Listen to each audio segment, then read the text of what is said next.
Let's talk about everything we're not supposed to while nobody's here.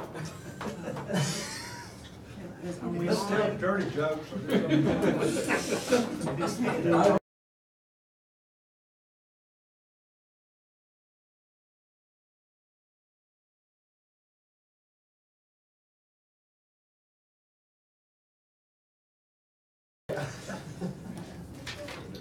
We're ready to go?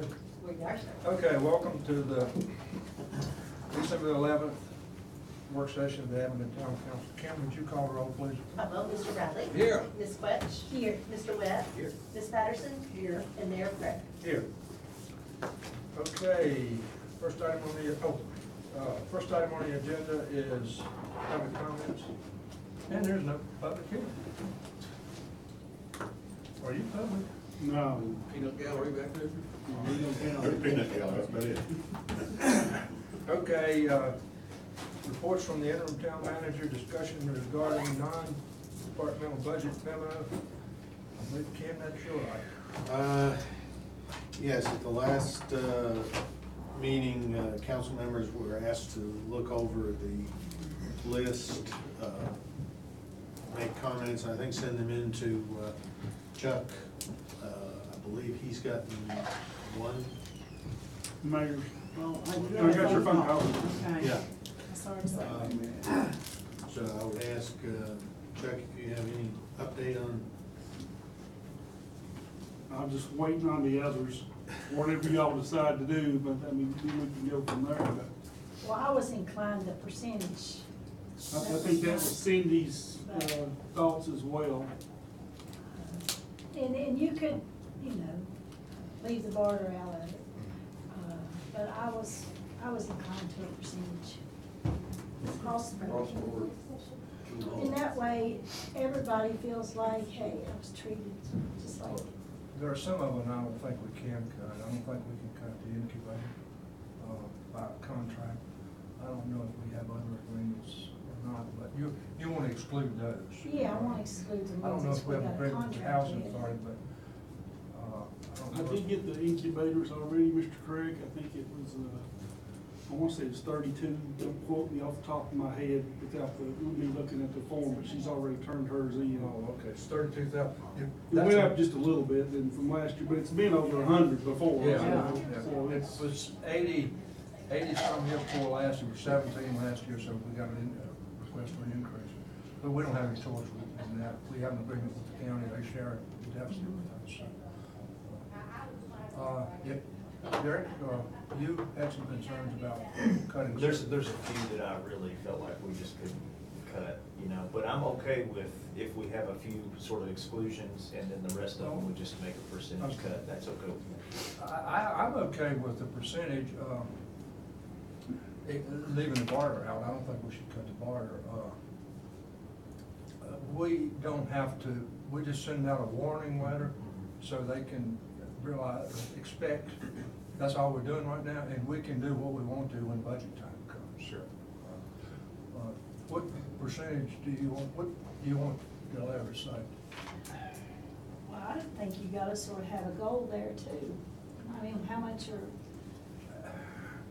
I would like to see it, personally, I would like to see us cut $80,000 to $100,000 net out of it. I think you just sort of take that number and, you Figure know, out a percentage. figure out a percentage. Figure out the percentage. and- Chuck, you don't know what like 20% off the top of your head would equal? not excluding the barter, I mean, you'd have to look at it in totality, so, Okay. I mean, I can get those I'm numbers to just you curious. fairly easily, but I just have to look at it in whole, and just once you want to exclude, I mean, if there's others, for instance, like the EDA, I don't think that's something we have a choice in either, Right. we have to be fully in that one as well.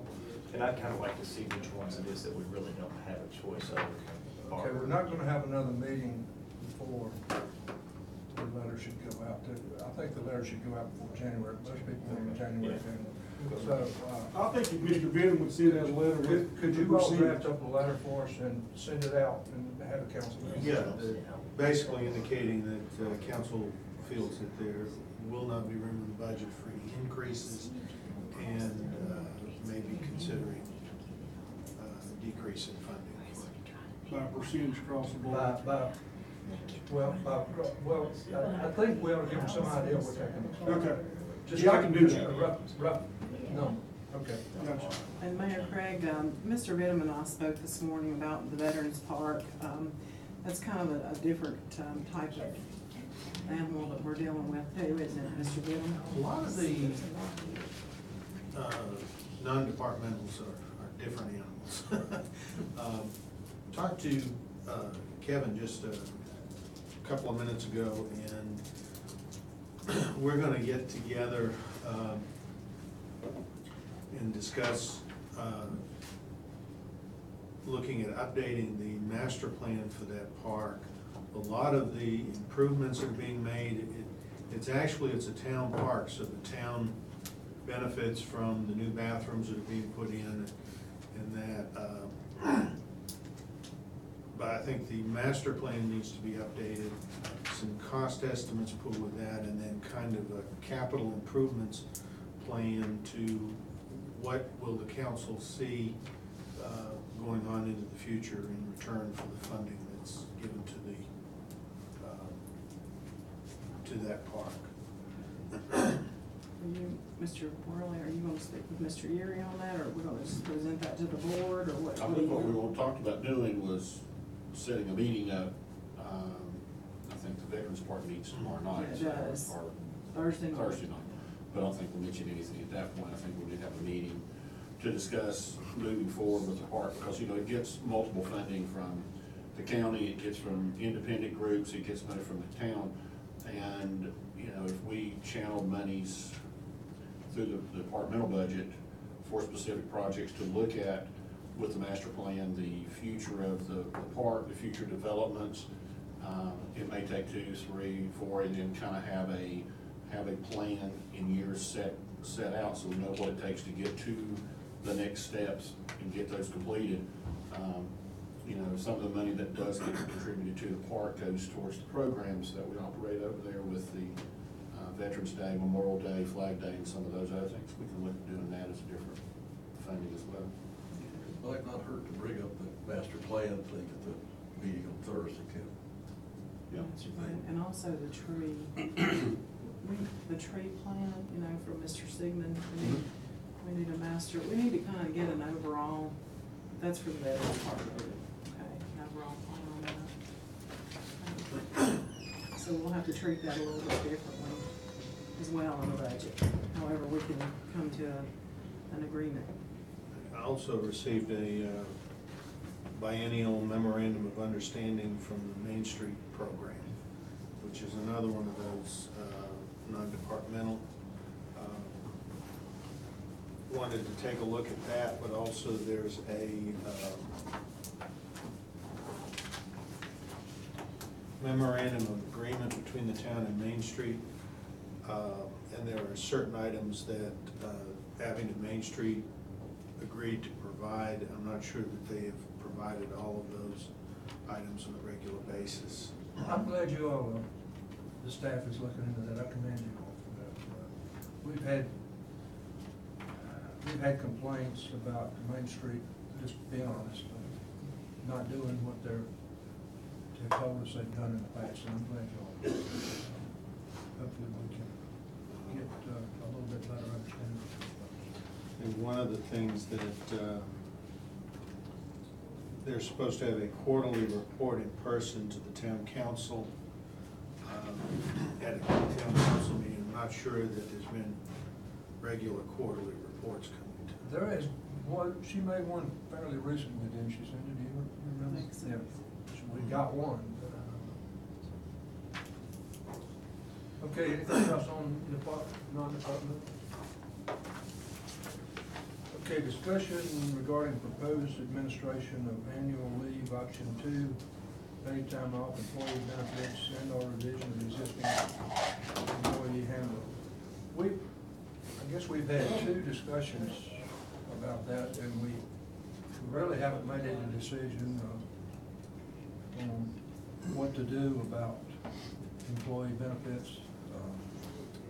I asked the question of the auditor, you know, how important is this deficit, and if you heard the same answer I did, I didn't get much information. and I didn't expect it, quite frankly. So, as mayor, I think it's my job, and you all help me with my job as mayor. I think we should make decisions on things, and we need to, I feel like we need to move forward with it in one fashion or other. Forget about it, table it. I think Al suggested a comprehensive review of all employee benefits. Is that what your suggestion was? I don't know how I feel about that. You know, Mr. Mayor, it seems to me like I understand the auditors have to do this because of federal requirements. But there's a liability for leave time and whatever else on the employee's part. And that comes into effect if they all quit tomorrow. Yeah, I agree. And sure, there's a large liability there, but how big of one, how big of an actuality is it? I don't see it. I think it's more the bean counters worried about things. So with that in mind, I kind of just like to put this to rest. And you know, have you had experience with it? Yeah, I think in the last check from the financial end, these numbers are something that, as you said, you're never going to have to write the total amount out in a check because you'd have to close the town government down and stop being a town for having to pay out all of those benefits. The flip side is that there are now a number that when you go out and look at financing projects, it's a number that the financial institutions look at now that they didn't look at 15 years ago. And it could have some negative impacts on your bond ratings and ability to borrow funds in the future. Well, now, is there a reserve, for some reason, in the back of my head? It seems like that I had a meeting with Mr. Kelly before, You're probably talking about the unassigned fund balance. well, I which- understood that he said there was a reserve in That's probably what case he's talking Yeah. everybody was unemployed tomorrow. There's There's a reserve. like I said, there's an unassigned fund balance that with the borrowing as far as the line of credit's concerned, that we've gotta stay within the range, and we're a little bit over that this year after, yeah, it's a little over 5 million. 5 million. And we met that this year, actually exceeded it a little bit, so we're in good shape as far as that concerned. But as far as, I think with the, I'm not taking still Mr. Billings' thunder, but really the only thing that we need on the PTO policy is to make sure that when someone leaves, if they've been front-loaded, that they're only get paid out the number of months that they've worked. That's the only thing we're asking you really to approve. So, say if, you know, you got all your time in July and they left in September, they really were only entitled to 3/12, and that's all they should be paid out for. That's pretty just cut and dried what needs to happen with that PTO policy, and that's what the auditors, you see, and it was just a gap in it, but, you know, you could, right now, until you all approve it, somebody could leave in, say, July, and we would have loaded their time in July, and they would get paid out for the full 12, you know, the 12 days or whatever. So it's just doing it on a monthly basis, so whatever leave month they leave in is the number of months they're entitled to receive. But the front load was at 160, right? Yeah, right, depending on how many years you've been here. Okay. And so it just shores that up to where you're not paying out 160, you're actually paying out, in my example, if they Well, leave can in you change the front load number? Well, it's just the number that's in the tier as far as the number of years you've been here. You know, it's basically you get 160 up front. And a lot of localities have done. That seems like a lot. Yeah. 160. Well, if you look at the number of days you would accrue, if you didn't do it that way, you would accrue 12 times 8, which is 96, and another 12 times, you know, you'd have, if you had to do sick and vacation, you actually accrue more than 160. But what- PTO policy. I was listening to some of the older employees speak about this, and that was one of the complaints I think they had, is the new people were getting a better benefit than what they had, and they've been here 20. Not, No, that's not necessarily the Because they had case. to earn. Because they're earning sick and vacation, so in that case, if you say you get 8 hours of or sick, everybody gets 8, times 12 is 96. And say they've been here to where they're getting 10 hours a month in vacation, 10 times 12 is 120, 120 plus 96 is 216, that's more than 160. Well, and under the old plan, they could carry that forward, Yeah, and under the but- paid time off, you can't. And that's the big difference from the financial point, is that it's only within the year. So that's not a long-term liability, that's just something that might. The happen most you this can carry year. forward in the PTO in the 160 is 40 hours. So, Okay. so they leave, you're paying out for a week if they left. Whereas somebody's been here 20 years, you're paying out for, we've paid out people for well over probably a year. Well, the thing that bothers me is what, I guess Ken brought up, is, and I never have been able to get a straight answer on, is this liability increasing? This unfunded liability increasing that's might affect our bond rating? No, not necessarily because of anybody that's hired new is gonna be into the PTO policy. They're gonna be under, like Cam said, Well, that's what I that thought. reduced amount. So that's a non-issue, but I heard it was an issue, so. Well, I think his point was if you started giving richer benefits going forward, then that would be something. I thought that's what the auditor said. Yeah. Okay, well, we're not doing that. Yeah. Okay, so, And I think there was a policy before that was a more liberal change than what we're talking about now. You guys decided that you weren't gonna do away with what, I think the proposal before was that the old plan would just go away and everybody would go to PTO, and you guys decided not to do that. So all that's on the table is what Chuck is saying now, which seems to be a pretty insignificant difference. I mean, I don't personally have a problem with the per month accrual. Right. As opposed to Yeah. front, if you pay somebody out, if that's the only change we're making. The only change you're making is you're paying out on a per I month don't have a basis. problem with that either. I mean, that seems No, like a, Why don't you- Would that apply to all employees or new employees? Just PTOs, just PTOs. just PTO. Everybody else gets paid out some, That's a power takeoff. paid time off. Hire takeoff on a tractor. Not a GTO. Yeah. PTA. Sometimes initials. Yeah. It's not a Pontiac GTO. That's a sign of old age, Al. Oh, I got lots of signs of that. But yeah, so, I mean, my personal opinion, I don't have a problem with. It's the just month- showing per up that month one accrual. policy. You That pay the seems- accrual based on the number of months. And I don't think anybody's gonna complain about that, are they? No. That's And just just for fair. the record, that's for new employees. Yeah, that's rebates Has on- nothing to do with the older. It has nothing to do with the employees. Or the employees that's on the prior, Signs of- yeah. he- Let me get this clear, so, as I understand it, older employees that don't choose PTO do it as their own choice. Right. So this is really should be none of their concern. Right. Okay. It's just Is that affecting what you anybody on the Yeah, that's- PTO policy. Okay. Well, my understanding was the reason the old employees couldn't take this option or didn't want to is because they were gonna lose out on what they had already gained. Well, if they've got a better deal, then that's Yeah. fine. They're accruing still, they're getting their time. Okay. Actually, more so. Okay, all right.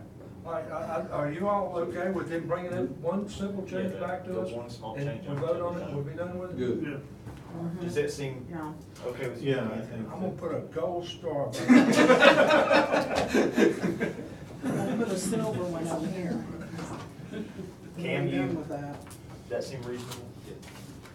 All right, the next item is consideration of quarterly dinner meetings as proposed by the Community Center of Abingdon and appointment of council member to the Community Center Board of Directors. I thought a little bit about this.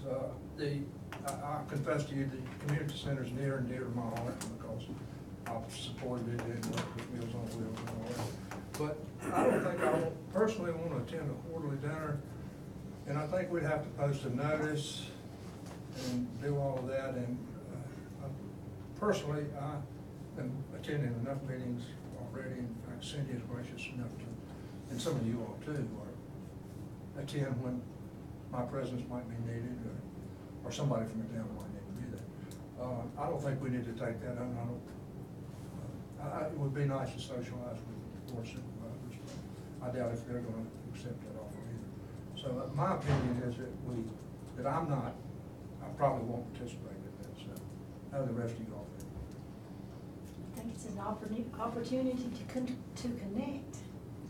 Okay. It is, we need to foster some better relationships in the county. I don't know if that's the way to do it or not, but.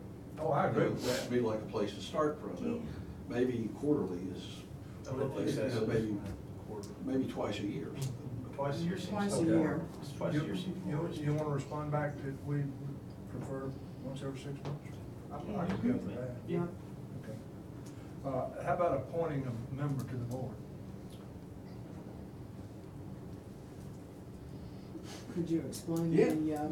You wanna appoint a member to the board? Okay. We can, explain what we would, our job role would be. Cindy, being on the board, whatever their board does, it's same like, they run the community center, as I understand it, just like we run the town council, we run the town, pretty much so. Would you want to be on that way? You've supported them in the past?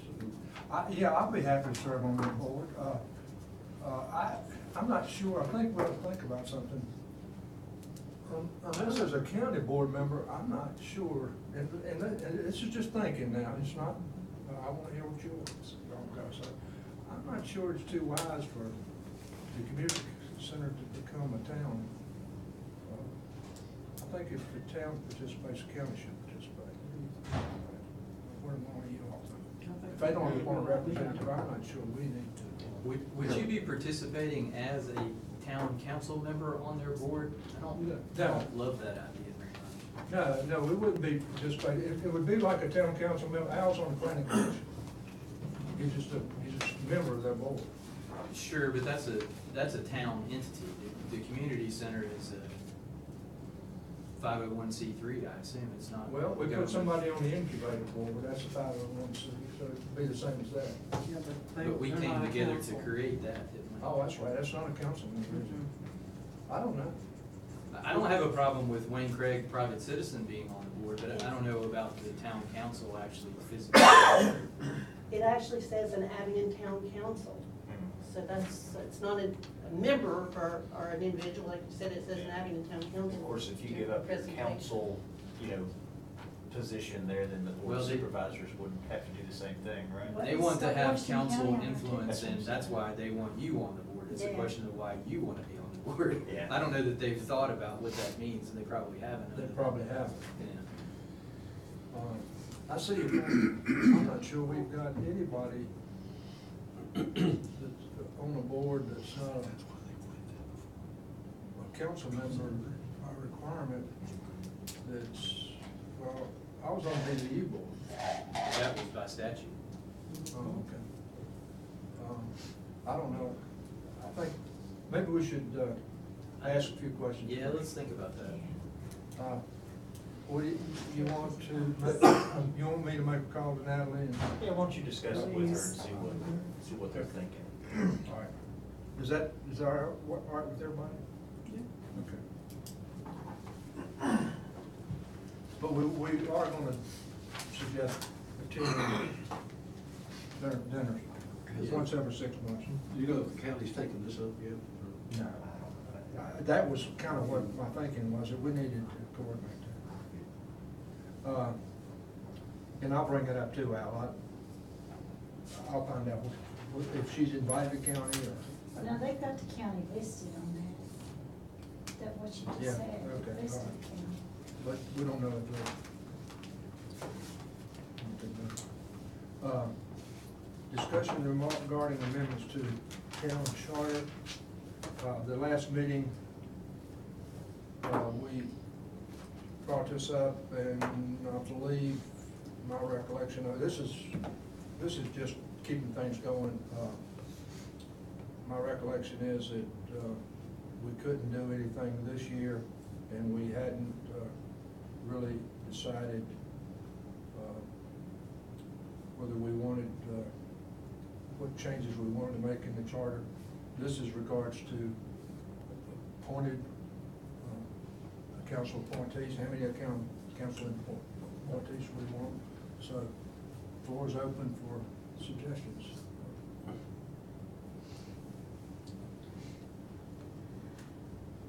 I'm looking at you because I noticed that. you're the one that brought it up, and I agree with you, by the way, we need to reduce the number. All right,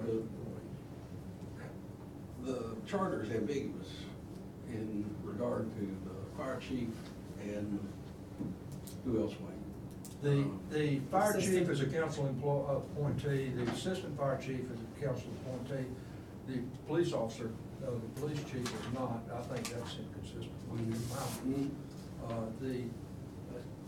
The treasurer is a council appointee, the clerk is a council. Only in the charter, only two people only two positions are I mentioned. believe all of those are Fire listed in chief the charter. Yeah, Yeah. it's town manager, town treasurer, town clerk, town attorney, fire department officers, and then deputies and assistants generally. Can we compare it to what other towns do? How did you guys operate again? Harrisburg, the treasurer, the town clerk, town attorney, town manager, and police chief. Those five Treasurer, positions. clerk, town.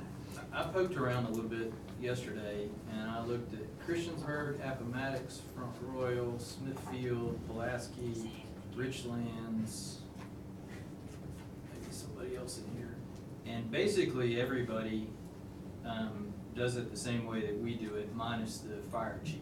Everybody, the council appoints the clerk, the town manager, the clerk, the treasurer, and town attorney by council. Pulaski doesn't have a treasurer, and Richlands doesn't have a treasurer.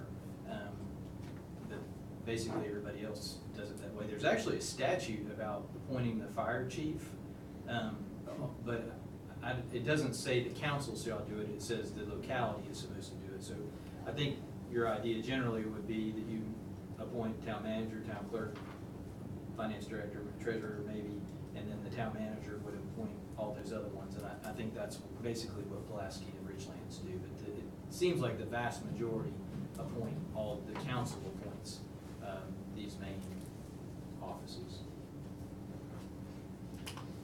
Mr. Benham, why do you think that they would appoint the police chief? What control would that help the council have?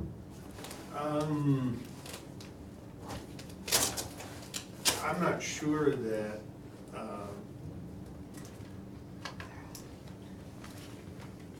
I'm not sure I got a good answer for that. In the case of Harrisburg, they discussed the police chief's position several times, felt that it was working fine the way it was working, there was no need to change it.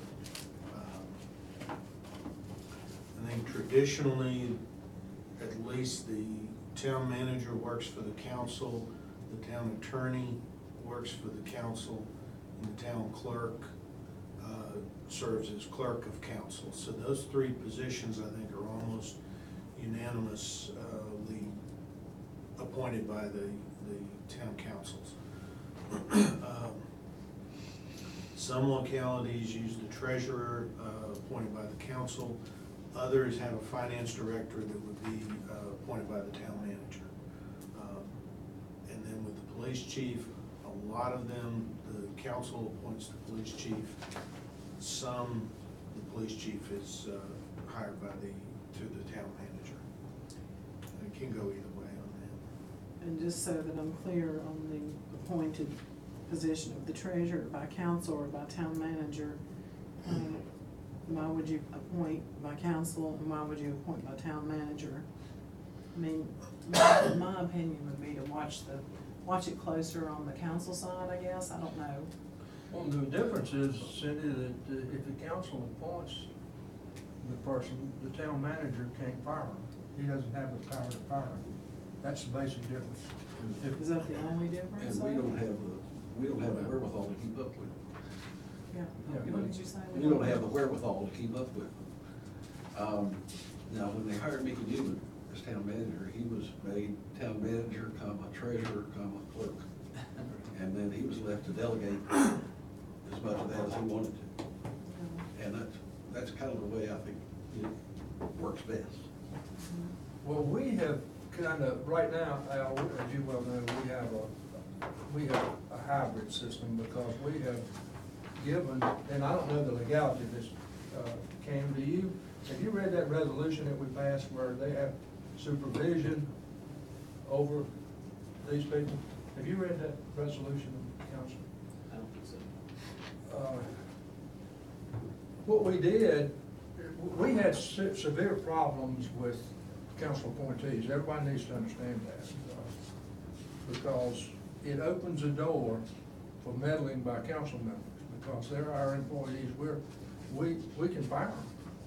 So it makes them a little bit insecure, in my opinion, that we're, you know, really, what are you doing when you go talk with them? And any of the staff chime in and see how y'all feel about that. So what we did is made it clear in a resolution that everybody was under the supervision of the town manager. Now, that did not give the town manager the authority to fire them. And I don't know if there's any problems with getting people to respond by threatening to fire them or not, or not having that power. I frankly don't doubt that there is myself. But Al's right. We ended up in a situation last time where we had to supervise people. I mean, there was so much meddling going on that I think that the town manager threw his hands up. And we got in certain situations where we had to do things that we didn't know what the blank we were doing, just being honest. So there was a problem there. There has been a problem there. And whether it would ever occur or not, whether this resolution solves the problem, or whether we need a charter change, I frankly don't know. But the fire chief has requested a charter change. He wants to work with the town manager. He wants that situation. That's what he said in the meeting. So that's where we're at. And I think that's, I mean, in practice, in this case, in Smithfield, it spells it out in their charter, for instance, that the council shall appoint a treasurer who shall hold office at the pleasure of council. So that's the hiring and firing of council. But shall serve under the direction and supervision of the town manager. So that's kind of how I think it works in practice here, is that the council appoints Chuck and Kim and et cetera, but they're reporting to the town manager. Well, how is that working now? Is there a problem now? I don't see that there's a major problem, and that's more or less the same. I always felt when I was in Harrisburg that I didn't appoint the police chief, so I couldn't fire the police chief. He was day-to-day under my supervision on a day-to-day basis. But if it came to the point of he needed to go, then I would have made the recommendation to council. And that kind of flip side is if council decides, no, the police chief doesn't want to go and the manager thinks he ought to, then maybe the manager needs to go. But it's that kind of, the manager needs to have a working relationship with his council so that if the manager comes and makes a recommendation, council takes it seriously. Now, I did feel comfortable with anything short of firing, that if I had to say, Chuck, I think you've been doing funny stuff with the money, you go home and I'll call you in 3 days and that gives you a breathing period to look at, do you need to do something more serious?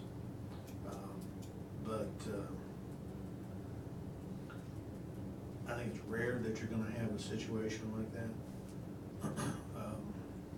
We've had plenty of them. I think what the fire chief is saying,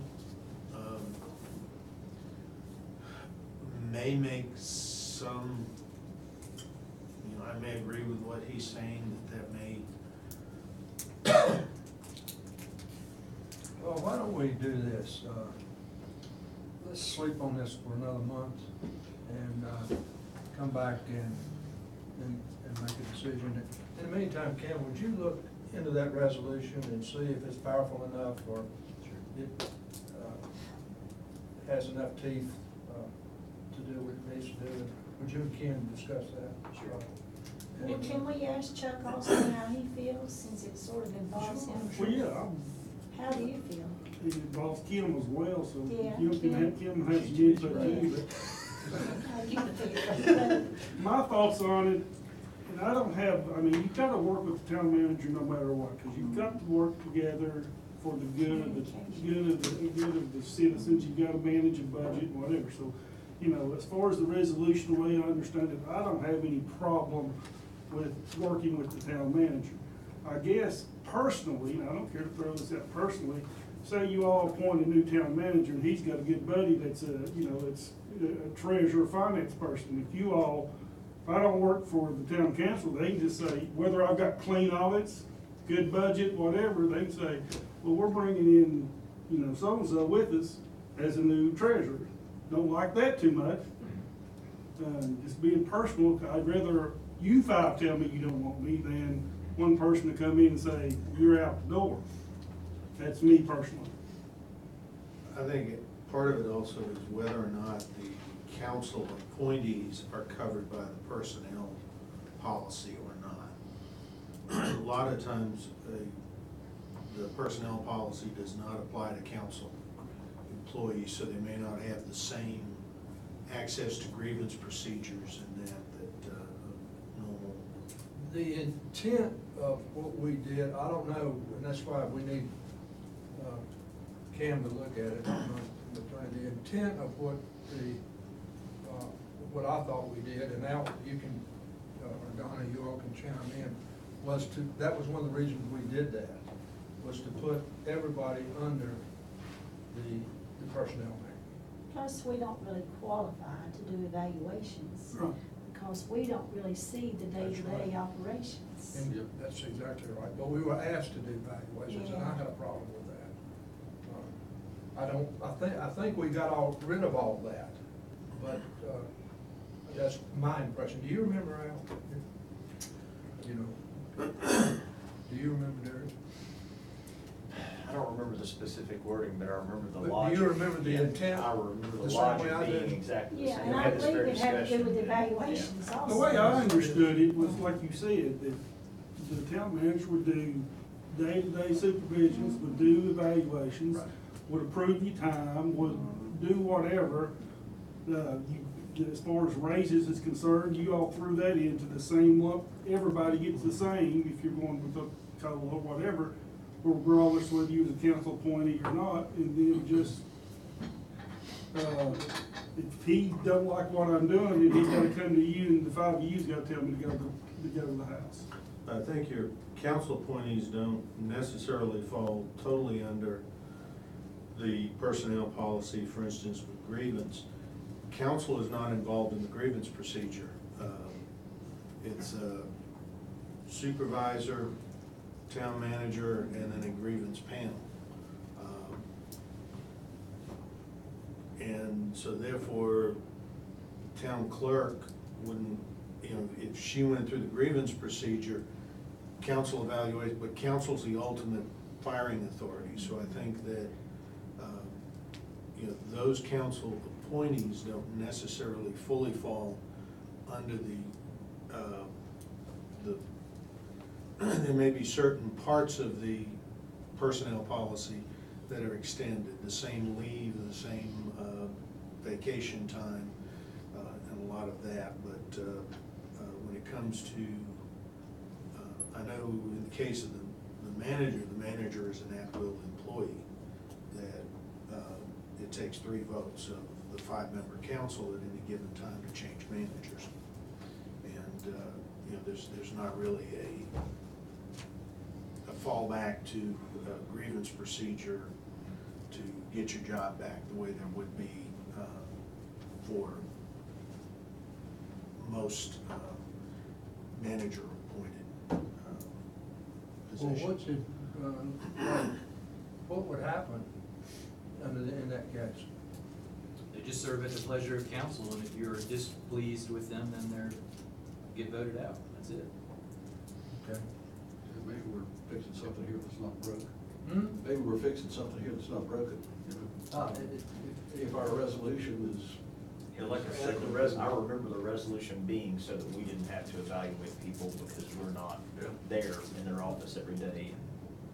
But I think we need to look at what, I think we need for you, Kim, you and Kim, to look at this and see, help us, make sure we're trying to do what we're trying to do. We're trying to put everybody under the town manager. Correct. In terms of everything but firing somebody. Right, and that's what I was pointing out, is that I think that works fine, and as long as the manager and the department heads are developing, the other appointees are developing partnerships and relationships that, if not, you're gonna begin to hear the rumblings that changes are in the wind. But I guess what I was trying to point out is, as far as those appointees, and I'm assuming that the other council appointees are also at will and don't have access to grievance procedures, and if council wants to make a change, they don't necessarily have to have a whole lot of reasons for making the change, but just they wanna go in a different direction. I've been trying to do a little research to find the resolution. It should be on our website. It's not on the website, so could you please have whomever put it on there, please, I think we- Connie? We had that Lloyd, I a think. week or so ago, didn't we, look at that?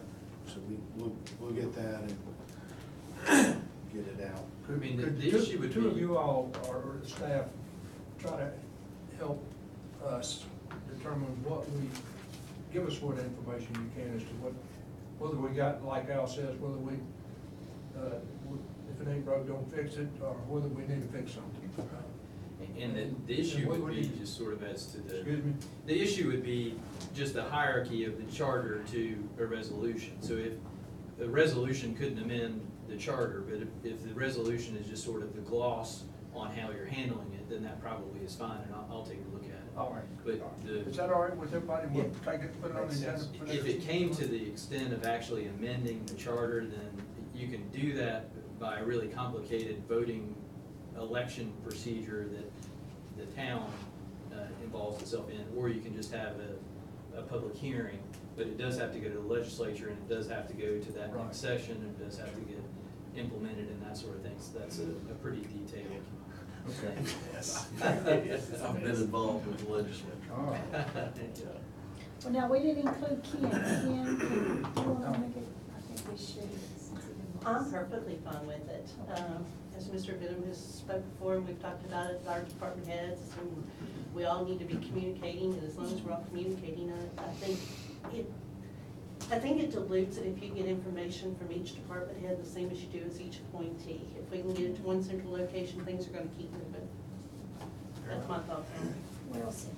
Okay, the next item is discussion of estimated costs to include in budget meetings regarding parking lot and wheelchair-friendly walkway from parking lot to Musterground Visitor Center back building. I appreciate that, Mayor Craig. I was unable to attend some of the staff meetings last week to discuss this, so I'm turning the floor over to Mr. Vincel, who's got the most accurate and up-to-date information to share. All right, well, Jake made us a map so I can point out to everything. So basically, the town owns a piece of property. This is Colonial Road, and this is Stone Mill Road. So it's on Hagee Street. This is the muster grounds, this is retirement, and there's the interpretive center and Town Creek. The town owns a piece of property right here, when this site was subdivided and developed by, I believe, the person that built these townhomes, they came to planning commission. I believe they had some requirements that were put onto the subdivision of this property that included some frontage improvements, curb gutter and sidewalk, and things like that. For whatever reason, the town has come to own this property and would like to utilize it for parking, for the use of the muster grounds during events. We're losing our parking lot over here that's privately owned. We're no longer gonna be able to park there. So they'd like to be able to bring people in during large events to park here, and looks like we can get roughly 75 cars on this currently grass lot. There is a concrete entrance here already. But that will require us to help traverse patrons from here to the interpretive center. So we're proposing to build just a gravel trail or a trail similar to the Panicella Trail and or the Creeper Trail, about 6 foot wide, crusher run, compacted stone material. And then also to include a Y here to take you down to the footbridge and connect you to the Over Mountain Victory Trail. So overall, that's about 1,600 feet of trail, and so I talked to Jamie Chafin, and he believes it's about $6,500 in material cost, and it's about $18,000 to $19,000 in equipment and labor if we were to bid that out to have a private firm do it. But he believes that our town forces can do this, at least the trail connection. Now, we don't intend to improve this lot at all. We're just going to utilize it as a grassed parking area for the, I guess until we have an issue. Is it suitable, is the grade suitable for that, Joe? Yeah, it's fairly flat there. I mean, he's got, you can tell, so the property line's back here, it kind of slopes away, so this front area is fairly level. And if we needed to, we could go out there and temporarily stripe some spots to help people get in and out, but, So you're not gonna pave the parking lot? I'm afraid that if we decide to pave that, then we would fall under the requirements of the former subdivision, so we would probably need to do some, sidewalk, curb gutter, and widen Fugit Street, probably the full length of the property. Which, I mean, it wouldn't necessarily be a bad thing, but it's not in the budget of building a street. The lower part of the parking is paved bridge. Right, and this, right here, I don't know if you remember the height that came to planning commission and have got there for 6 months straight. So there's flooding down here, we got a drainage issue here, there is a basin here. I do think that we could probably, if we were to improve this site, we could figure out a way to do it. But I think that we may have to consider additional improvements aside from just paving the lot. Well, the reason I ask is that one of the reasons we got kicked off of the lot that we're on is because it was grass. Mm-hmm. And the town went out and gravelled it in an emergency because they couldn't get in and out of there during an event. And they never cleaned up the gravel, and it aggravated the lady and killed the grass. So, does that have that kind of drainage issue, or do you all know anything? I'm not going out there to specifically look at it for that purpose. I just know that it is fairly level up top, and that there is already a concrete entrance built into. So right here, you do have a concrete entrance. Now, I don't know about. I did park there during the muster activities a couple months ago, and it's not completely flat. I mean, No, I'm not it's gonna lie not. to you. But having said that, it's flat enough to where if, like Tyler said, if we mark some spaces off, make sure that there's a few, best of my memory, there were a few, it's kind of like a cross-country course, there's a few holes where you can snag an ankle or something. So you're gonna have to have people out there filling those holes. And it may be such that, I don't know that we necessarily need 75 vehicles out there. It may be that we mark 30 spots and we put them in a good location. How do you mark it with grass, with cross ties or something? I guess probably go out with some paint, temporary paint, and then maybe some railroad. Temporary paint, yeah. We've been parking out there for the last couple of years already. It's not too bad, is it, Kevin? I mean, And the only, and what Mr. Webb is talking about, there's one little place, there's a Groundhog Hotel out there. Yeah. And, we've actually marked that off. We actually thought we got rid of them, but somebody else moved back in. But the lot actually is pretty good for that, and by not improving anything, and we actually can park more there than what we were parking in the other. So it's a big lot. Yeah. It really is. And plus, if we pave it, then you're automatically committed to what that will be. By not paving it, if something happens in the future and you want to use it for some other purpose or need to use it for some other purpose, it's grass, you can go ahead and do that. I think the big important thing is that we get the walking trails in there, and I'll speak to the town staff because, we have worked together, Public Works, Parks and Rec and all that, to build a lot of the trails around, other than the Creeper Trail, which we improved, all the trails that we have in our town properties were built by our town staff, and they've done an excellent job. Well, that's what I was gonna ask, to save money, why would you have to do an RFP if our town employees, what kind of equipment will you need to put the trail in there? I don't know that they need more than a couple trucks and a Bobcat or That's what I was something like thinking. that. We don't need I don't foresee, I think Jamie and his crew is fully capable of building a trail similar Yeah. to what we've got through. That's what I was thinking, is Now, as save far quite a as bit of money. wheelchair friendly, I know that was in the agenda item. You all, as I understand it, you all have another plan for handicap, right? Right. We included some signage here to hopefully, I mean, we try to allow 2 or 3 spots here at the interpretive center that people could park and just be there. We'd sign it so that handicap parking would be noted as down here, but then additional parking, and or parking for all other patrons, we would sign it here at Stone Mill and at Hagee to direct them to the lot. Do we have any information, saying how many handicapped people roughly comes there per year? Do we know? Leanne might know, but I don't know. How far from that, parking lot property is it to the visitor center? From here, Yeah. this trail would be about 900 feet, almost 1,000 feet, but it's a little shorter than that, but what I had Jake do was kind of show, I'm afraid if we are gonna have people that are, have a little more trouble getting around. Limited mobility. That we would try to take some of the steepness out of this grade and meander the trail kind of down so that it's not so steep. But that'll all be kind of field verified, I guess. We'll kind of go out there and. I kinda wonder how much use it's gonna get if you have to walk that far. Well, we've also proposed shuttling Yeah, that's what I was parking. thinking. Yeah, when I was Shuttle out there, with they what? did some golf carts or Well, that's what I was gonna say, something shuttle that with what? seemed to me like would be really I'm suitable sorry. to drive back and forth on the trail. I think that would. Is that Either way 6 you foot get- wide you enough need a for way to that? get the golf carts. To What put a did you golf say, cart. Mr. Well, wait a minute, Excuse me, I'm sorry. I'm trying to hear what Mr. Boswell said.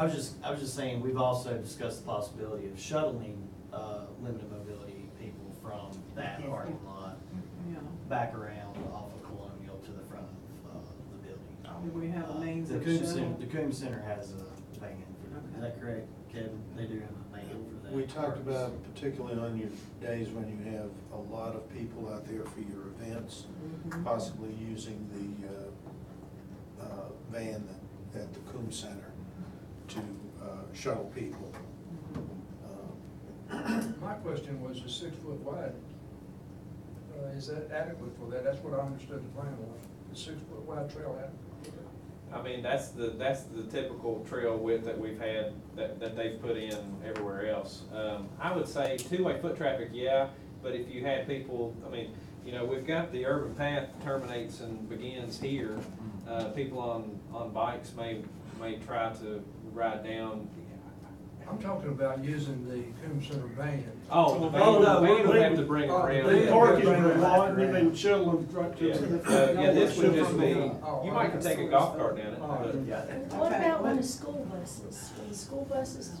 Oh, the school buses, that'd be fantastic to get some of the energy out of those kids. Yeah. Let them walk down, seriously. Let them walk that Right now, 1,000 I mean, feet. right now, school buses go down to drop kids off now, so we would, hopefully, they would come in, they could let them off here at the trail, the teacher get off and walk down with them, and then the bus would come around and find another avenue to park, hopefully. I don't think they could, probably have trouble getting in and out of there.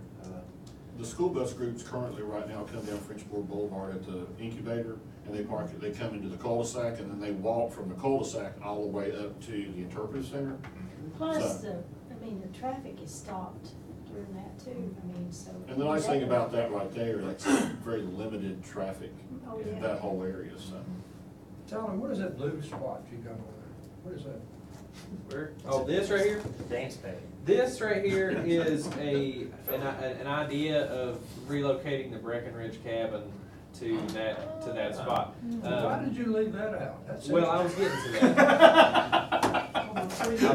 I was getting to that because there potentially could be, it's not so much a done deal, I guess.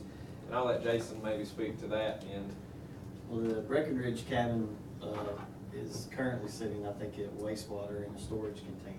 So we're Oh, not wow. exactly sure what type of shape the Breckenridge cabin is currently in. It's completely enclosed, it's That's what I've been told. I've never laid eyes on it. Or did they have to tear it apart? They dismantled Yes. it about 5 years If ago. it's been sitting on the ground, it's gone. No, it's in a It's box in a- trailer. it's in a box trailer. Enclosed, it's one of the sealed trailers. Yeah, so we need to get out there and take a look at the cabin and see what shape it's in before we make any type of decisions on that. That's cool. But it would be an ideal place for that cabin set up. I've got another question about the wheelchair friendly, I wasn't done with that. When you put gravel down, if you have someone in a wheelchair and they're trying to, push the wheelchair by hand instead of the motor scooter type thing, how is that gonna, I think we'd have to encourage them to use that. use this to drive that person off, and then if there is another person that's capable, that they would drive around and park, or park here.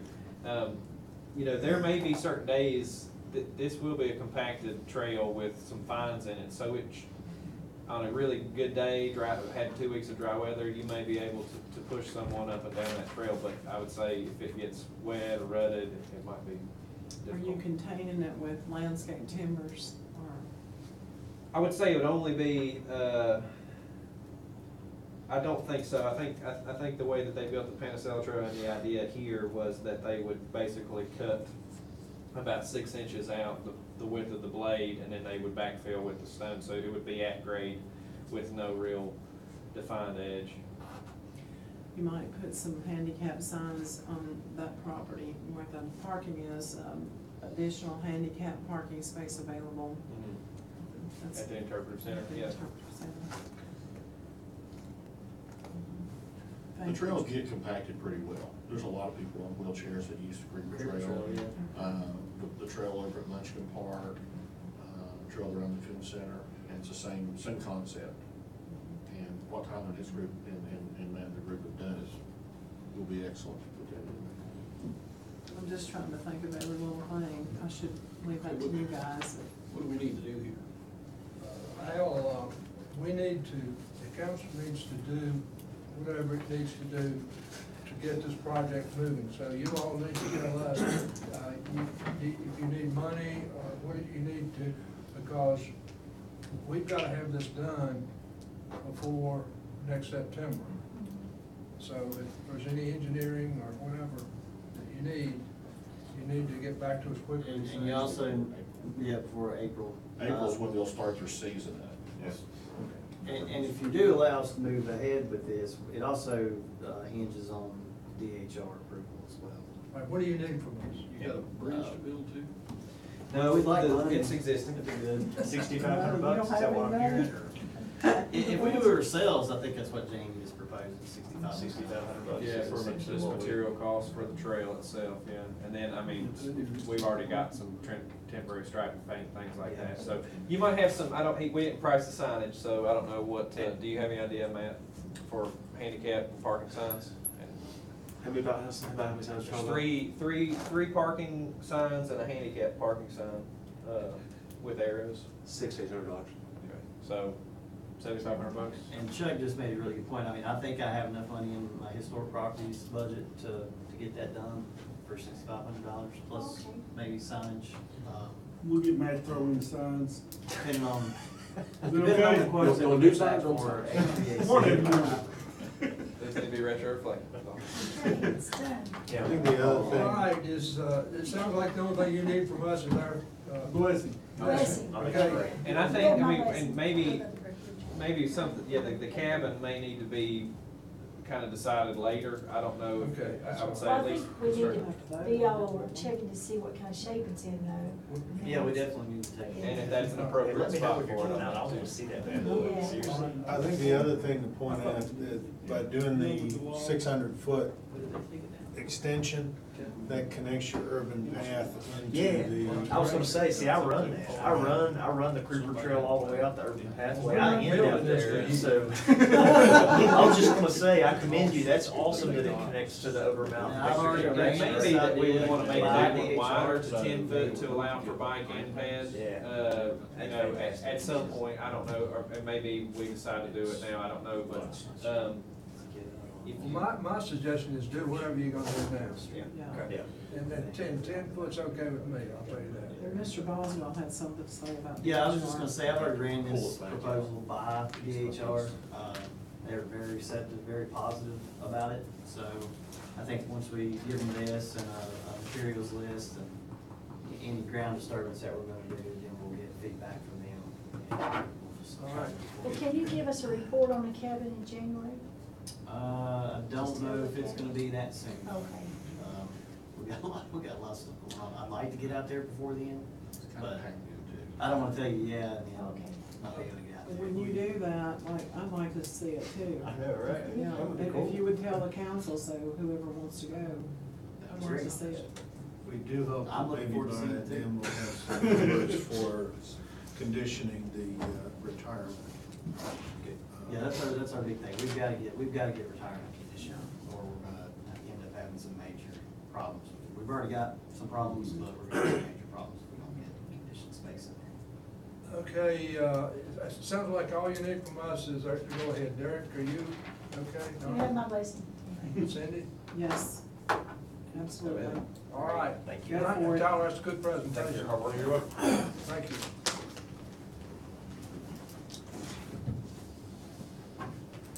Discussion regarding flooding issues on East Main Street. Is this, oh, you're gonna do this, okay, Matt Butler. So I appreciate the opportunity to come speak to council today about this. Before we get started on this issue, I do want to give a on-the-record shout-out to our street department. What a great job they did with the snowstorm. 16 inches of a heavy, wet storm, and I was out Monday morning, and I had no problems getting around town. I mean, there were a few small streets and shady spots that, you know, we had to come back and dress up, but I think overall, I was really pleased with how things I'll worked out. second that. I'll make sure I get down to the street department and let everybody know that. Those guys really worked hard. You know, we haven't had a snowstorm like that for a couple of years, and even though some of the street department guys have been here for a while, it's a new experience for them. So some of those guys, even though they've been here a couple of years, it's our first big snowstorm. So we had quite a few employees that were kind of feeling their way. Slowed us down a little bit, but still, I think overall, very good. And I Kevin, was really step for excited. clearing our sidewalks. Yep. Yeah, thank you, They did a Kevin. nice job. Kevin was up there, appreciate it. So, I'm really, like I said, I'm really glad to bring this attention, to the attention of the council. About 2 or 3 months ago, something happened at this area that's located at East Main Street, between the buildings at 341 and 343 East Main Street, where Town Creek goes under Main Street. Something happened there about 2 months ago that changed the whole hydraulic pattern of that creek. I was just driving through town one day and I noticed that our high water signs were out. It's like, it didn't rain hard enough to go over Town Creek. It didn't rain hard enough to be over Main Street. So I stopped and called the street department when I looked at it. And the water was just backing up, making a kind of a pond upstream of what's the barber shop area now. It was just ponding up and it was actually flowing down a grass island between the two properties. So again, and it was ponding out into East Main Street way more than it ever has in the past for such a small amount of rain. So we had, like I said, a smaller rainstorm, and the water was in East Main Street ponding up, and it stayed there several days. Usually if it floods Main Street, it goes away fairly quickly, but this stayed there for quite a while. So individually and collectively, town staff has been out there a couple times to look at it, and we are very confident that something that's on private property, there in the barber shop parking lot, there's an old culvert there that was probably made by railroad ties. And they've all just started to fall down. And so they've fallen like this, and they've made a crisscross pattern, and now other debris has gotten in there, and it's jammed up very tight. I've been out and I've stood on that parking lot, and I'm not gonna drive over that parking lot anymore. I'm afraid that parking lot is on its last legs. Well, did they do something to cause it though? I really doubt that anyone did anything to cause it. It's just a factor of age and, Okay.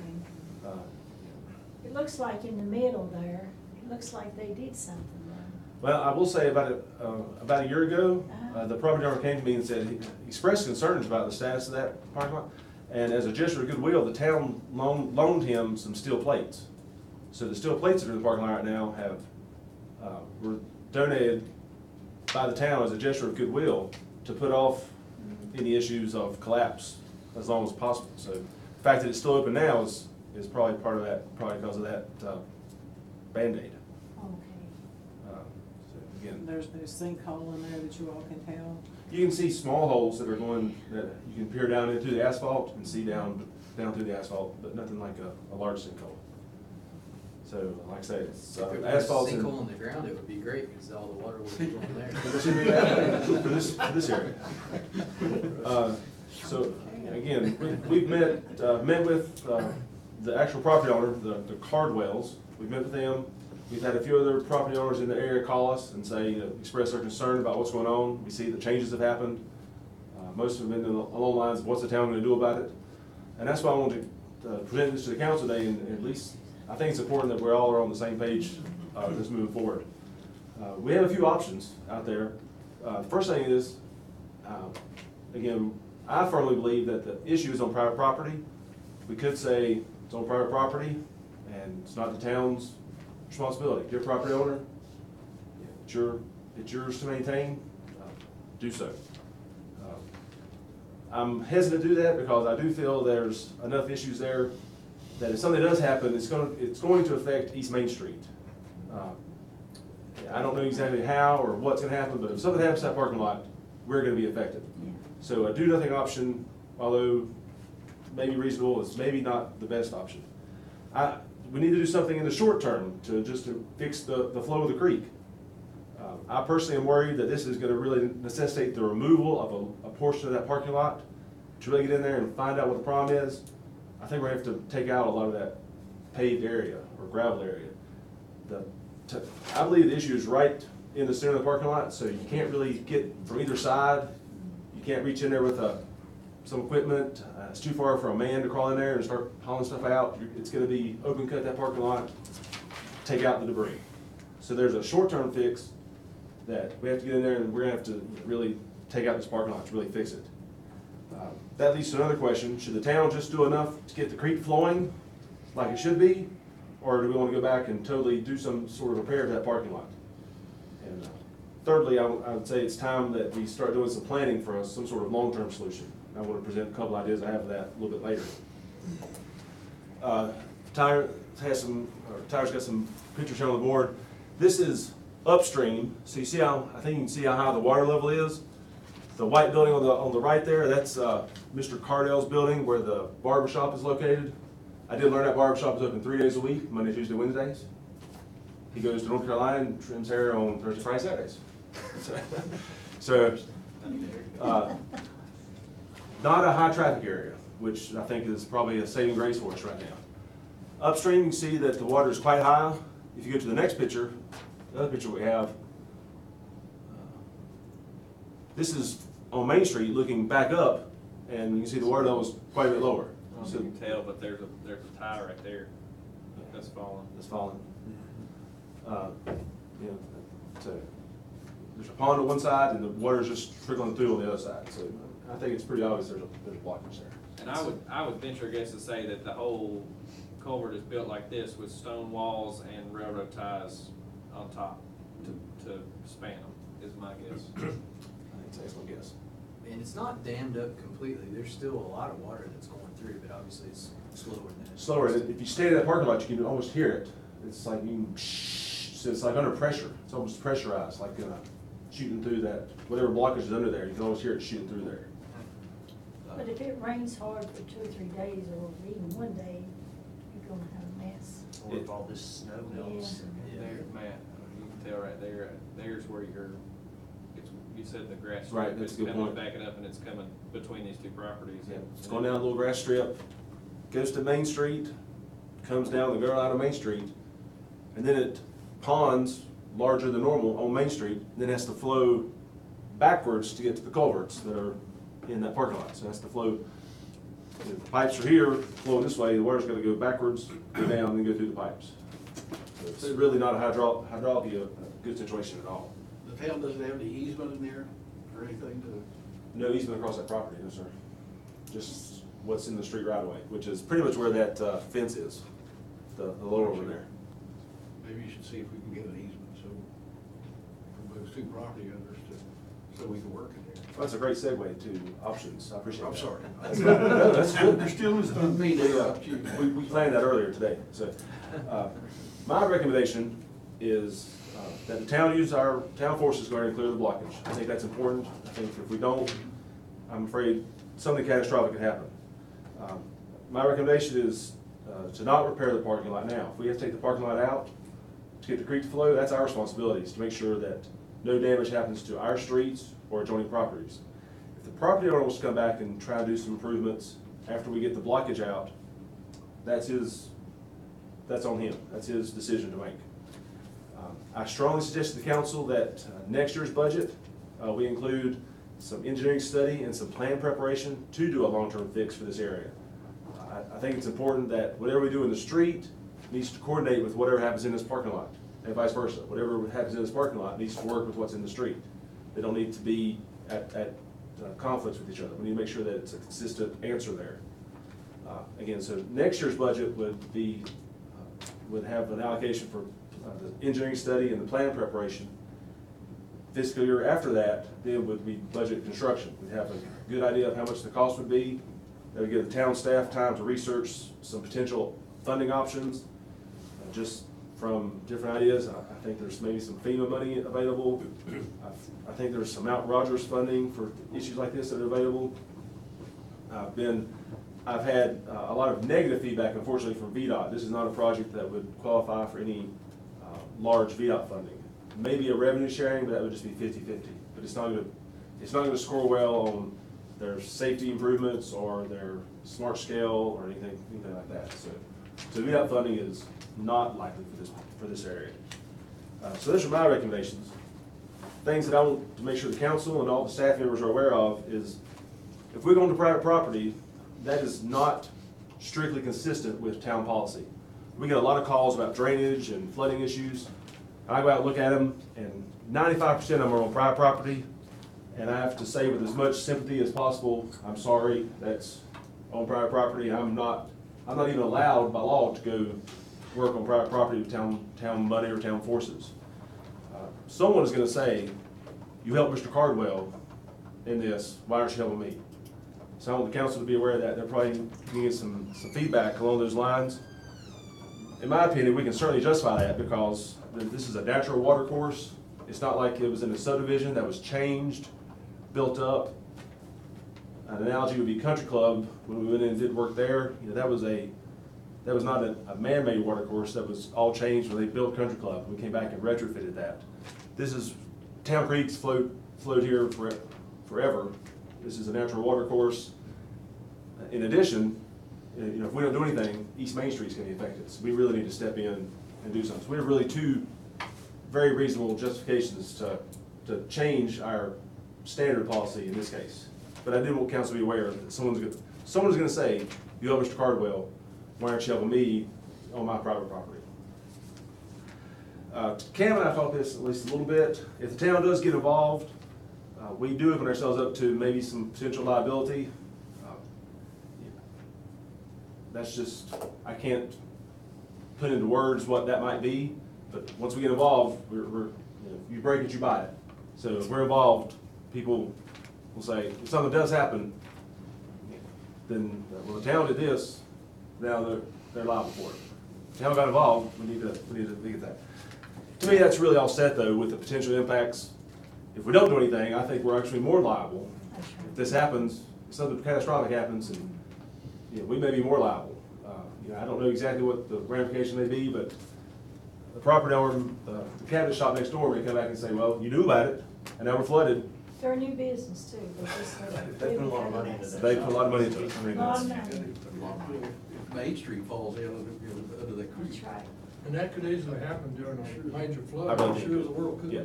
So again, some liability issues, but again, there's justification that we can say, we can have this little bit of liability, because if we don't do anything, there's more liability potential out there. And I think that as between the town and that property owner, I think that we can manage the risk by agreement, that he's gonna agree to whatever terms that we say he's gonna agree to, or we're not gonna fix it. Right. But the issue would be just the third parties around, that if it causes it to back up somewhere else, or it falls through, or whatever, then that's gonna be, we're the last ones to have touched it, as Matt said, and that will be deemed to be our fault. But we have immunity and that sort of thing to rely on too, so. Well, my concern is, I mean, I feel like the short term, we need to do it ASAP, because there's a garage behind, there's house. I mean, this water could back up. Yeah, I mean, I don't claim to be a hydraulic expert, but if you look at anything up that goes upstream of that, I mean, that gets there's several residences, and it gets to close to the underwater bridge, and it gets to Valley Street. So the I'm not quite sure what might happen if it dams up. You know, eventually, but there's a level, and eventually it's just all gonna flow over to Main Street. It's like a big pond. I don't necessarily want it to get that high. Well, I noticed it, you know, too, and I'm like, what's going on here? Because that It water, changed. you know, I'm building it till Sudden my change. life. Yeah. Sudden change, so I think that should be fixed. And, one option that, Ty, if you pull up the construction plans, we did brush these plans out from 1999, I believe. This issue was brought up with town staff, and there's a set of plans to go out there and try and fix this area. It wasn't implemented back then. From my memory, the town council had approved this project. They had approved construction funding, but no right-of-way or easement acquisition. And if all the right-of-way or the easement was donated, then the town would fund the project. And not all the right-of-way and easements were able to be acquired, and the project was dropped. I remember that. So we brushed this back out, we pulled this back out, and Odom is the property that Mr. Cardwell owns now. And there's the cabinet shop that's been remodeled, and you can see how the creek just flows right between. And so this construction plan has a new 3-box culvert flowing across the creek and across the parking lot there. And one option that I want the town council to consider is if we do proceed with planning and hopefully future construction, you see how the boxes go across the parking lot, almost all the way across what's located as Odom property there now. I would like to also come back to the council and say, I think there's a potential cost savings if we just purchase the Odom property outright. We wouldn't have to build that box culvert. And I think that there's a potential there for some cost savings. So I'll kind of let that set your mind a little bit that some land purchase could actually save some construction costs. Now, some very rough numbers, I think it may actually almost equal each other out. So there's some other benefits there. When you keep talking about the town doing this, are you actually talking about our town employees working on that instead of having to do an RFP again? No, the long-term solution would be a contractor to come in and we put the engineering set of plans together, the 18, 20 pages of plans. I'd love to share those with you sometime, maybe offline sometime, but it was a very detailed set of plans, because it affected everyone from. I did hear that. It affected everyone from Tanner to Deadmore Street. All the driveways were changed, lots of drainage issues, and from memory, there's 20 property owners out there, so it was a very detailed set of plans. Excuse me, I think it would have to be updated for current stormwater regulations and some other things, but there's a starting point, and I think that we can move forward with that. That's something I'm going to put in next year's budget, is for this engineering plan and plan preparation. I did hear you say that, I'm sorry. But for the short-term fix, you're just talking. Short-term fix will be town forces. I agree. And I will refer to Mr. Venom about this. I don't believe there's any, it's kind of like the muster grounds. I don't think there's any official town council action that needs to be made. If we talk to the property owner, we go out and fix it. If we just clear it, the disposal fees and some associated costs with that, you know, very rough numbers, we're looking at maybe $12,000 to $15,000, which falls in our maintenance budget, which we can handle. If for some reason, you know, we can't work it out with the property owner, and we have issues about going back to fix it just like it is, we're getting in a range of more of an $80,000 to $100,000 fix, then we're going back to council and Chuck to figure out how to take care of that. But like I said, we're gonna work with the property owner and try and not do that. What if you get in there and it looks like the whole culvert's gonna collapse at any second? What then? I think we're already there.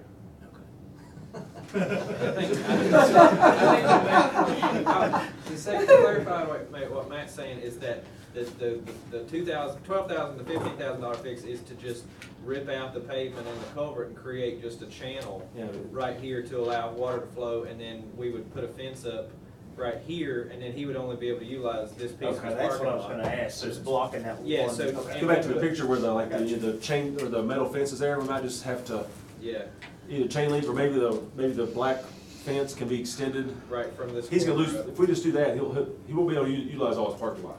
But you'll still be able to use. He'll still use his part out, Yeah, and there's, but the $100,000 fix that you're talking about is if he wants it put back, that means we've got to encapsulate it and then pave it back. That's the thing that we're not prepared to do. yeah, again, So the initial solution is digging up the parking lot? Yeah, the parking lot. Yeah. the very first step is gonna be just to try and get it, pumped around, try and get some of that water out of there, and there's been so much water, we haven't had a chance to really investigate both sides of it. We've just looked at one side, really. Again, we're fairly confident that it's gonna take clear, open channel, take it all out. But once we get that water out of the way, we can find out for sure. Maybe there's something that's less invasive, but I don't think so. Would it make sense at this stage to ask him for the easement that you need to do this project? Well, we're definitely gonna go out and get a route of entry and get him to sign something about how we're gonna put it back. Make sure that the town and the property owner are on the same page with that. I would, if we got the easement now, I think it's worth asking to see if we get the easement now. I think it's worth to say, put it out there and say, let's, Mr. Cardwell, the council is at least, I'll make sure he understands, this is not set in stone by any means, but, we're moving forward with a long-term solution. And if you give us the easement now, we can keep making progress on that. Man, I think when you're talking with him, I think you should know how the council feels about condemnation. In my opinion, whatever we gotta do, we've gotta do with this. Yeah, And, agreed. and I personally am in favor of using eminent domain to do whatever we think is necessary to make the best fix for this creek, for the town's sake. So I would be in favor of putting that in your pocket, that we're willing to do that if they want to be tough to deal with. I mean, I wouldn't open up a conversation with it. No.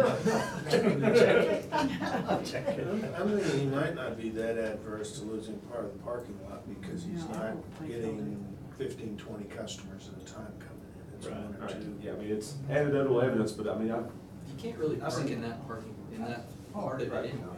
and I've seen two cars there. Tyler had a good idea. We could, there's an alley along the other side of the street there, and for minimal cost, we could probably fix up the alley between Odom and Quina on this sheet and try and fix that up so he has maybe a little better access, or maybe another one or two parking spots. He may be relieved when you talk to him that he's not gonna have to foot the bill himself. Well, I hope so. You still have the sewer pipe camera Yeah. running through there? Yeah, I guess it makes a turn. Not till the water goes down. But when the water goes down, you can about see. Just crash down and see. And Put your scuba gear on. Yeah, right now you have to. one of the advantages of potentially purchasing and/or owning the property is that like I said, you may not incur the cost of having to extend pavement back over this, but you also potentially could demo the structure and create like a floodplain in this area for flood relief in the future, as a, you know, a kind of a holding area, so to speak, if you've got issues downstream. And it may protect these owners as you go up.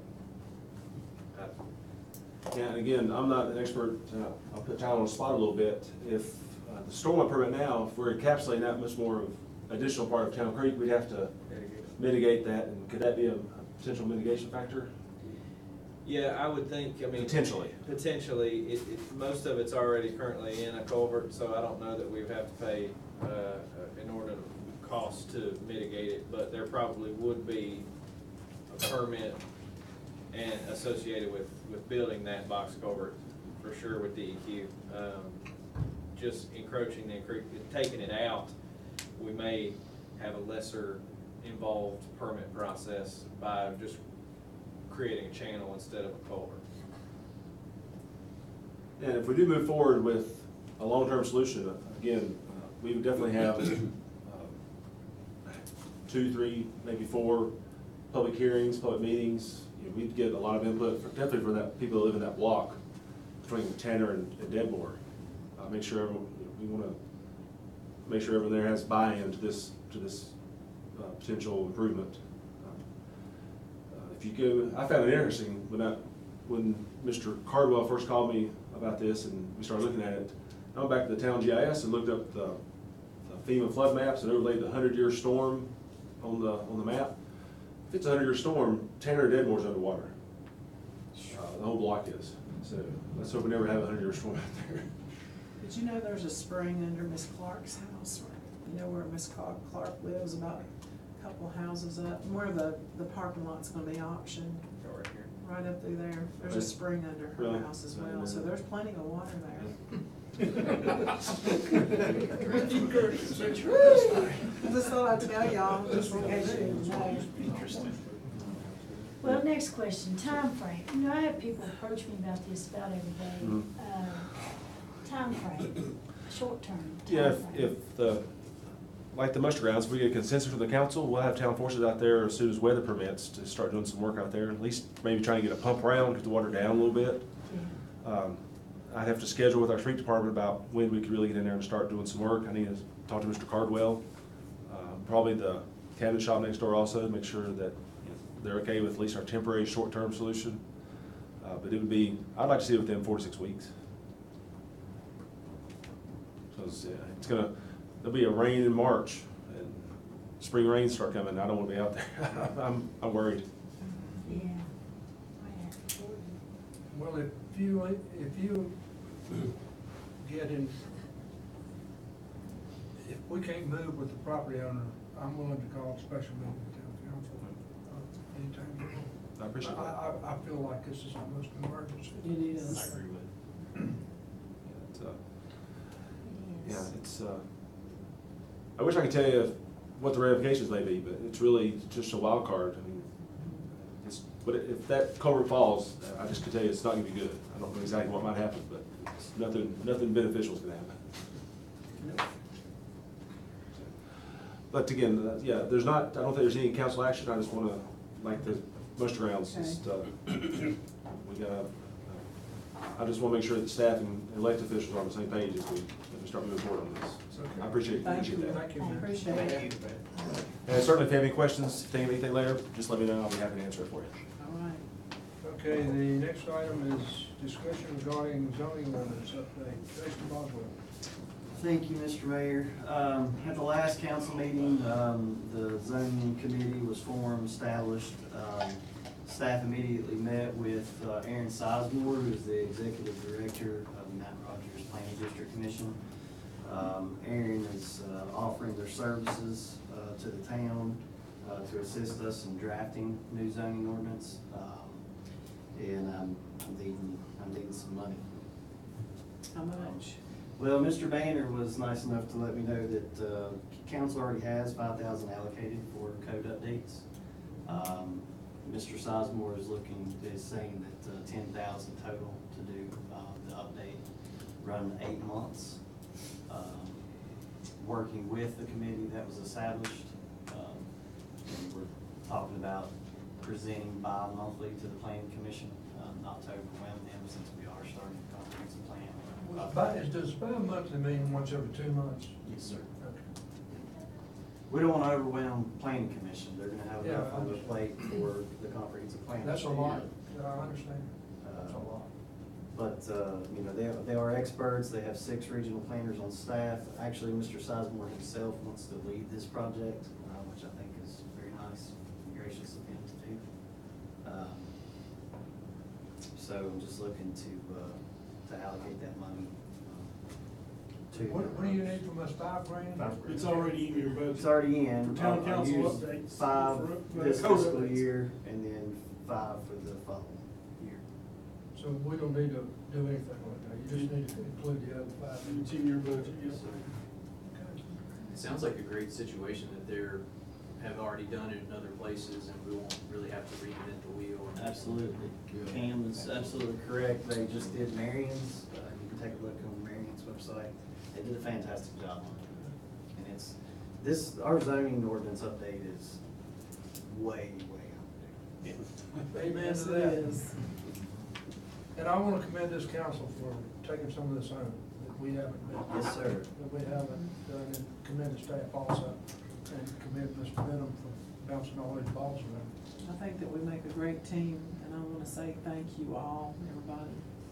Thank you. One other piece to add in on that is he was pretty strongly recommending that the zoning ordinance be done separate from a general code review.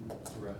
And that probably he would give a proposal for them to do a general code review starting in August, September of 2019. Correct. Thank you, Mr. Biddle. Okay, thank you. Council member reports. Any council member reports?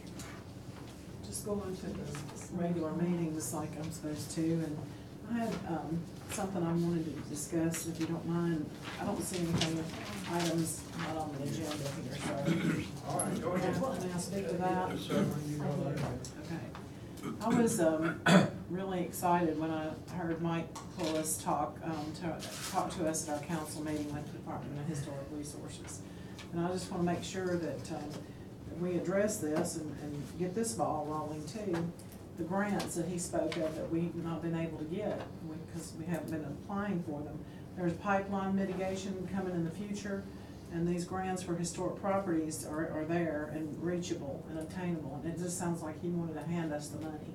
So with that being said, can you tell us, Mr. Boswell, what the plans are to get that money? Yeah, I should How be quick? contacted by our CLG rep, Aubrey Longford. He was down here last week, Mr. Pulis. Mr. Pulis stayed and then attended our HPRB meeting on Wednesday with Aubrey, which was very nice to have him here for a couple of days. That information should be available around the 1st of February, as far as the pipeline money. And, you know, we do have a lot going on in the planning department, but Phil's Pen needs attention. It does. And it's needed attention for quite some time. And I think it's time, you know, we're gonna have to pull the trigger one way or the other. But how about your money for the grants, for historic properties? Is that looking real good to get some of that money? They seem pretty optimistic about it. But, you know, talking with Aubrey on those CLG grants, you know, your bigger localities, you don't have to worry about them because they don't feel like they need $20,000 to $25,000. But a $20,000 to $25,000 grant for me puts almost, you know, conditioned HVAC at retirement. So it is a big deal to us. They even went as far as to say that they would help writing the applications. Yeah. Pretty much all we need to do is just sign it. The sign, yeah, and he said he would be glad So to help. we'll be taking full advantage of that just as soon as the grants become available. There's not a huge pot of money. I think she said right now it's $93,000. But I mean, if I can get $20,000 chunk here and $25,000 chunk here. We'll use that money to make major improvements as we can. That also buys a lot of paint too. Yes, ma'am. Helps some paint contractors or Helps me whomever wants tremendous. to paint it. So that's great. I appreciate that. Yes, Thank ma'am. you. Any other council reports? The Appalachian Peace Education Cooperative does the Martin Luther King Day celebration and parade. And this year they are inviting organizations to carry banners. And if the town of Abingdon would like to display a banner and carry it, Are you gonna carry that? I can. I agree with Well, if you'll that. carry the banner, I think we ought to do it. Yeah, I agree with that, but I do have a qualm with this. On the parade issues, when there's one handicapped council member, I think we need to have special, I mean, not special, I'm not trying to act special, I'm not a queen or anything like that. But we need to have some sort of, may not be walking, depends on this foot. If I keep hurting it, then I'm not gonna be able to walk at all. Do they have any handicap banners?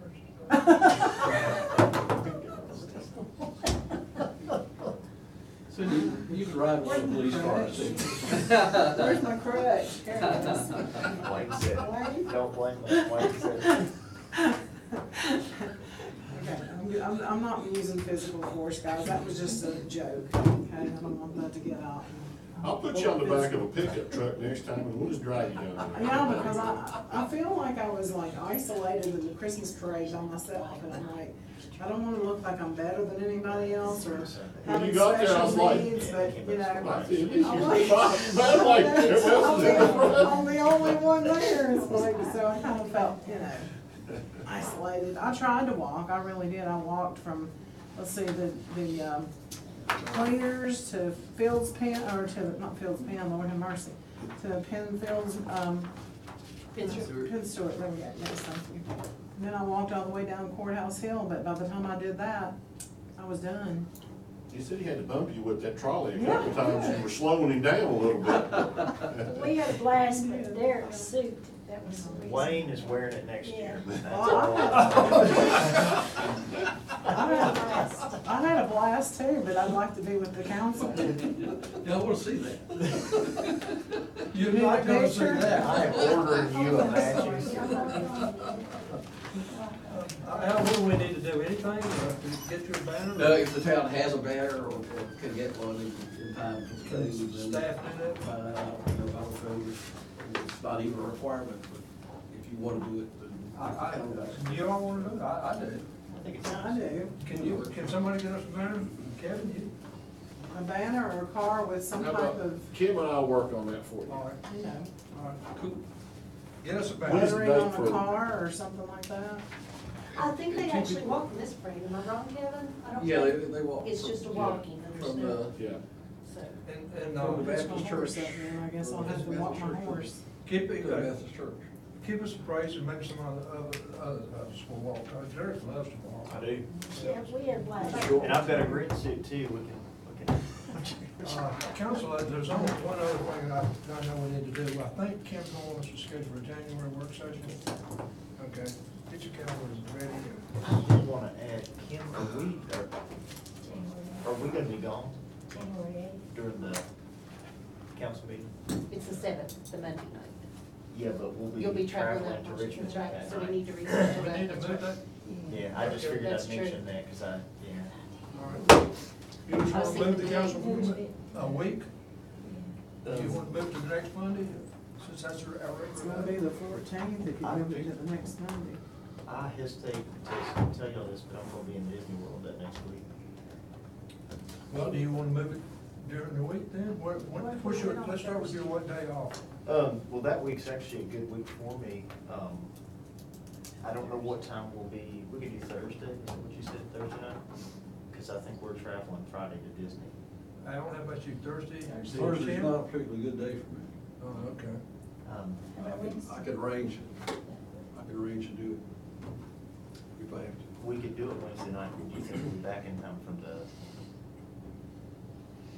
Nope. No. The 10th or the 11th, one of the two. Well, we can do it on a Friday.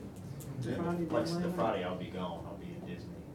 But I mean, that's okay if, you The know, 11th? I'm just being honest with you, I know. You can come with me, it's all right. Derek, you're not leaving us in the option, buddy. I know, I apologize. That's all right. What about the week Town council before? meeting is rescheduled for Disneyland. Oh, the week before. Okay. We could do the week before. Yeah, Friday the 4th. You don't need somebody to carry your bags? There's some volunteers over here. I'll push Cindy around in the wheelchair. Let her go. Now, Friday the I fourth don't is think the totally fine council's with me, invited. however, I do have to work that day, so Darn. it's 7 to 5. I can do about 7 to Well, I 5. go out partying on Friday.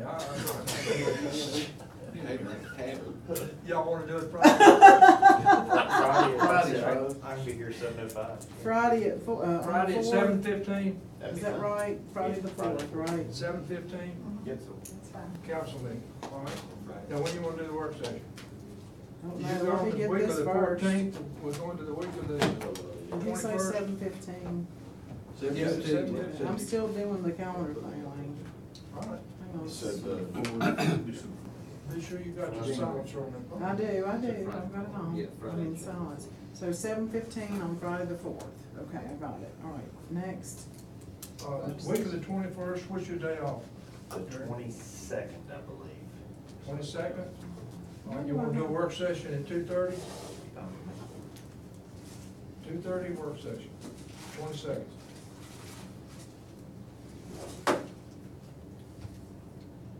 All right. We all set now? Going once, going twice. We're adjourned.